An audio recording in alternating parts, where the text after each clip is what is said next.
అని. ఈ వామాకులో ఒక స్పెషల్ ప్రోటీన్ ఉందట.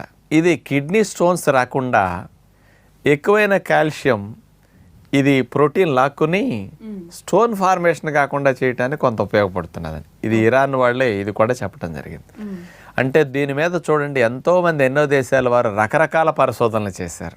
కాబట్టి వామాకులో ఉండే ఔషధ గుణాలన్నిటినీ మనం చక్కగా శరీరానికి అందించగలిగితే ఎంతో సింపుల్గా ఇట్లాంటి సమస్యల నుంచి బయటపడవచ్చు. అయితే డాక్టర్ గారు, మరి వామాకులను సాధారణంగా అయితే కనుక బజ్జీలు వేసుకుని తినడము, లేదంటే అప్పుడప్పుడు మనం చూపించినట్టుగా ఏ చట్నీలోనో వాడడమో చేస్తూ ఉంటారు. మరి అలా కాకుండా ఇంక వేరే విధంగా ఉపయోగించుకునే అవకాశం ఏదైనా ఉందా? వామాకుల్ని కొంతమంది కూరల్లో కూడా వాడుతూ ఉంటారు. అంటే దాని వాసన వేరు కదా. అవును. ఇంకా వాటితో పాటు అండి ఈ కషాయాలు మనం చేసుకుంటున్నాం కదా, ఆ కషాయాల్లో ఈ వామాకులు వేసి కూడా మరిగించవచ్చు. ఎందుకంటే లంగ్స్కి చాలా అవసరం కదా.